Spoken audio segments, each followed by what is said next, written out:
In this video, I'm going to show how you can add graders to your test after the test has finished. That means after the students have taken the test. So here I am in the author section of Inspira. So one thing that you may have noticed is that your options on what you can do with your test vary depending on which section that you're in. So what we can do in author with the test will be different to what we can do in deliver and monitor and grade and so on. So to be able to add a new planner, we have to go to deliver. For this example, I'm going to go to our SLC mock exam. So here you can see a summary of the settings that you did for your test.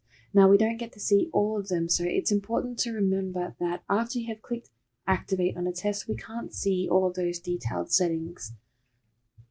We can, however, still change our committees, and we can also add more contributors. So if you go to this top right corner, we have several options. What we want to do here is click to where it says contributors.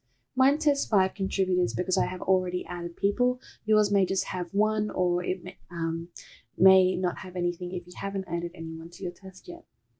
So click on this drop down arrow and you can see you have a number of options here. So planner, chief invigilator, author, invigilator, grader, and reporter are all different roles that staff can have in Inspira. If you're not sure what these roles involved, I really recommend you going to the Inspira Help Center and looking at their section called Role Descriptions and Inspira Assessment. Here you can see all of the roles that are available, and it will tell you what each of these roles can do in different sections of Inspira. For example, here we have grader, and they only have options for what they can do in the sections for grade and monitor, which means a grader cannot author an exam. So it's really important to think about what you want your staff to be able to do and add their user level or their role accordingly. So in this case, I just want to add graders. So I will go here and say add grader. This box appears, and here you can type in the staff member's name or username. You can unselect the box to notify by email if you think you don't need to send them an email. In this case, for training purposes, I'm going to deselect this box so that Fran and my other colleagues don't keep receiving emails from me. Then click add. You can now see that Fran appears in the list. I'm going to add another colleague. And again, deselect the box so that he doesn't receive an email. Okay, so I added 2 new graders to my list.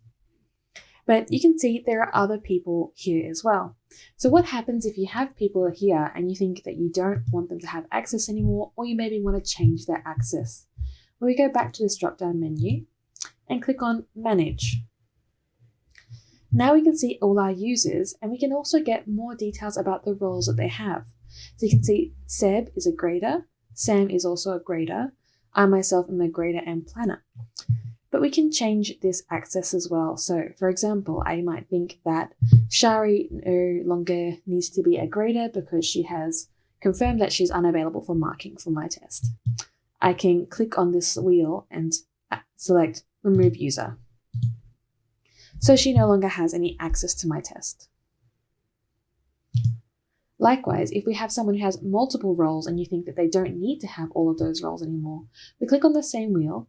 We have a list of all of the roles that they have, and then we can click on the cross next to a specific role to remove that role. So here I'll remove Jenny as a grader.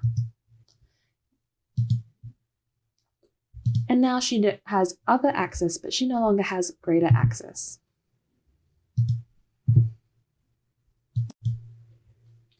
Now, keep in mind that the staff members will need to have Inspira access before you can add any roles to them.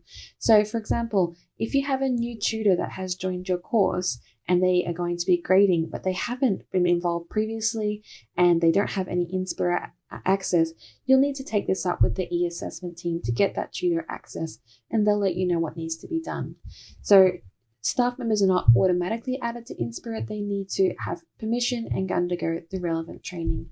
So do keep that in mind when you're planning who's going to be marking your tests. If you have multiple roles in Inspira, this will be reflected in the grading section. So if I go to grade, I have a few exams here that I can select. I want to mark the SLC mock exam. Now, as we saw before with my roles, I'm a planner and a grader. So this might be the case if you're the course coordinator. And we can see here in the grading workspace, I have options as a planner and I have options as a grader. Some of these overlap and are the same.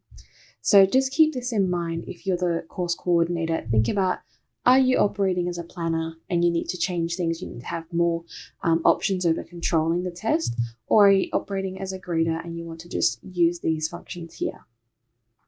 If you only have access to grader, then you will only have these grader options. These menus can be collapsed as well, just to keep it more simple so that you don't get confused between the roles that you're working in. So once you have added someone as a grader, they'll automatically be able to see the test in the section that I showed before. So if they click on grader, they'll click on grader and the test will appear here. If you're going into Inspira and you're clicking on grade and nothing is coming up here, it means that you haven't got grader access, and that's something that you'll need to take up with the course coordinator. Thank you for listening to this video, and I'll keep you updated with some more help on what we can do in marking in Inspira.